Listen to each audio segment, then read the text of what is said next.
All right, for this next assignment, what we're going to do is we are going to draw using contour lines using all one line in our pen. Now, you should have this ink pen in your drawing kit, but if you don't, any pen will do, but if you have your drawing set, which you should, I want you to use this pen. So again, what we're going to do is we're going to try to draw these items that are going to come up, and they're going to last about 45 seconds to a minute for each one.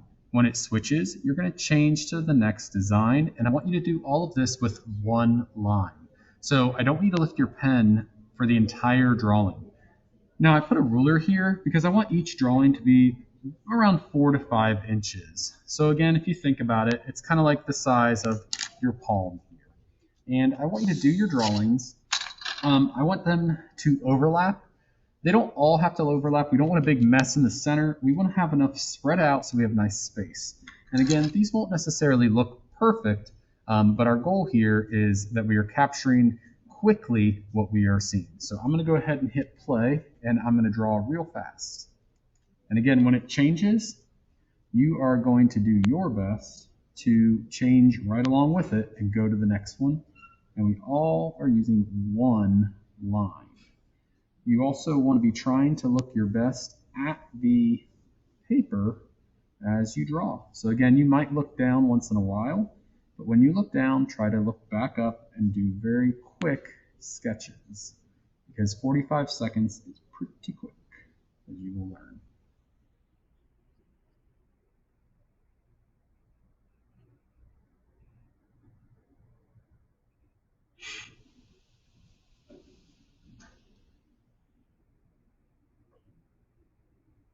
And again, all with one line, just move on to the next one. If they overlap, that's fine. Again, you're not necessarily looking at your paper, so a lot of times you're going to make mistakes and draw and go back and forth. And you can kind of see as I work, I'm going back and forth quickly, trying to move my head, or my eyes, I should say, so I'm not just looking at the paper. It is okay to look down every once in a while, but again, look back up quickly.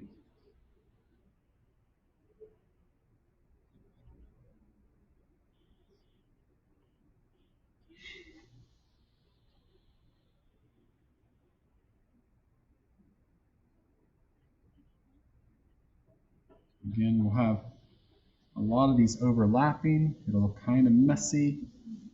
There's nothing wrong with that. Again, this is a practice exercise. Try to keep them on the paper. I'm about ran out of space there.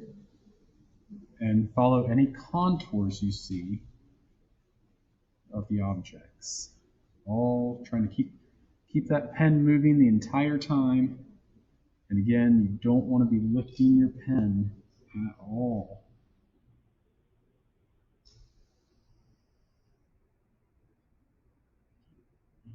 Going all the way up here. Again, if you move all the way up, you need to move with the pen. You do not lift it up.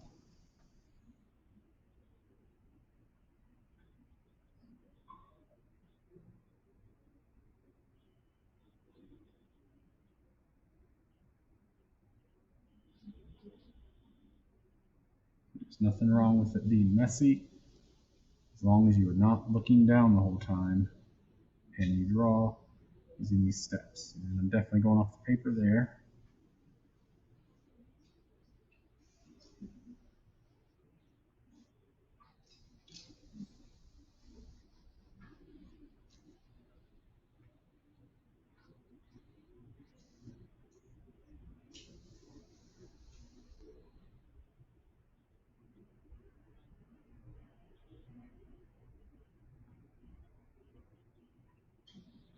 Again, try to draw what you really see. Don't just draw what you think you see. Continue looking at it as you work. Back and forth. We want to get our eye in the habit of moving back and forth quickly.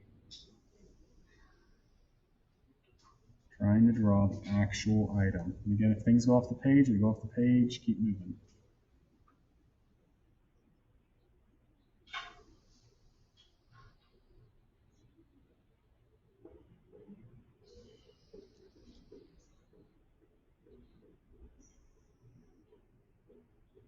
Again, we want to try to draw these things from 4 to 5 inches, capturing details, moving the whole time quickly. 45 seconds is not much time.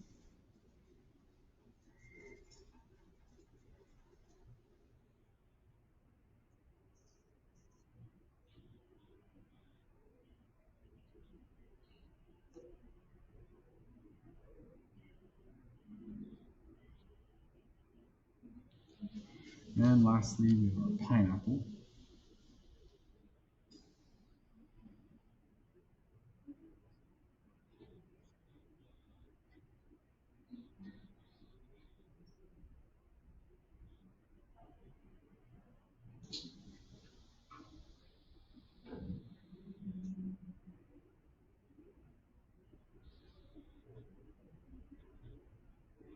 Again, I'm trying to draw the actual stalk, the actual leaf parts of the pineapple. I'm not drawing symbols here. I'm trying to draw each one that I see as good as I can. Again, if you have time, come in with some details. And that's it, time. Now, again, it looks kind of messy, but that's kind of our goal.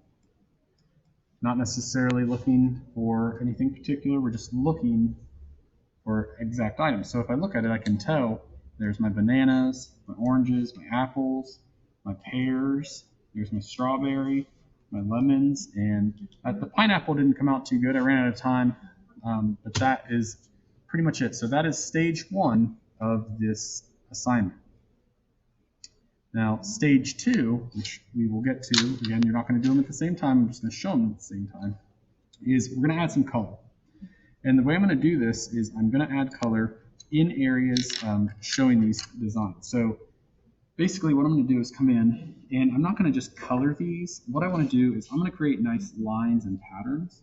So I'm going to do that using red to start, and I'm going to do a line like this.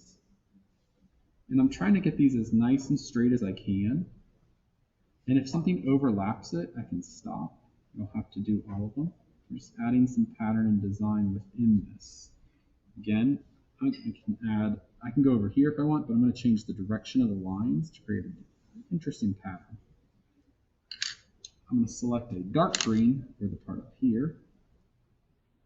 And again, I'm only going to color in certain areas, and I'm not actually shading it in, I'm creating a line pattern. I think it comes out looking really nice with just a simple design. Now, your actual pencil sets have 2 different greens, which is nice. So I'll go ahead and put some lighter green in here as well. Now I'm going to leave a lot of that white because we can always come in and add more color later. Can't really take the color out. So we're going to move on to the pears. So there were 2 of those, and I'm going to start here. Now you'll notice there's an area of white here. I'm going to leave that white. A little bit of white is nice. It's going to give your eye a little bit of rest while it looks around the work. It's going to create more of the design pattern. Now, if you're having trouble creating nice straight lines, you can use the ruler, but I'm going to freehand it.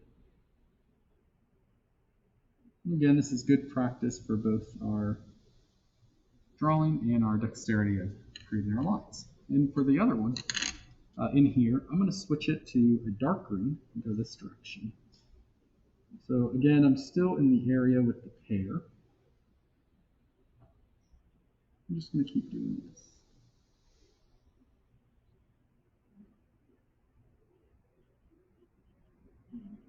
Now again, I am not scribbling color. This is exactly what we don't want. You can see where the pineapple stalk is here, so I'm going to skip that, and I'm going to go here next. Because we still want the pineapple itself to show up. So I don't want to mess with that. And the pineapple, yes, would be green, but it would cause confusion, so we're going to leave it like that. Okay? Let's go to, how about the banana? So here, for example, the banana overlaps with the apple. I'm not going to fill this part of the banana in. I'm going to stay away from that area. Because again, where we have overlapping, we could make it, we could use the color, But in this case, what I'm going to do is the banana is going to be the yellow here. And then the apple, I'm going to skip this spot and leave it white and have the apple actually start in this area. And again, these are just choices that I'm making. It's not necessarily no science to it or anything, just selecting areas that I think would work well. Now, the lines in the apple were definitely a larger space, and I don't like how spread out they are. So what I'm going to do is come back in and try to add another layer of lines. So it's going to look a little more red.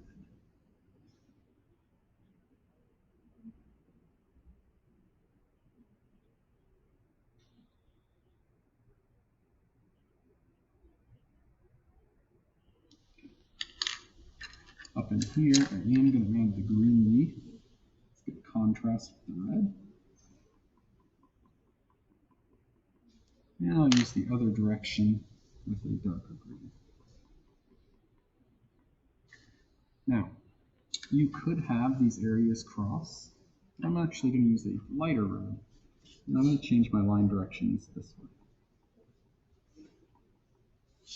Now, again, at this stage, I feel like this is so messy that I'm going to go ahead and try and do a cross-hatching.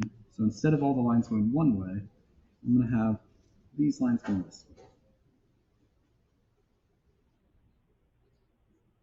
And again, we're just exploring with color to have a little fun with the contour line design.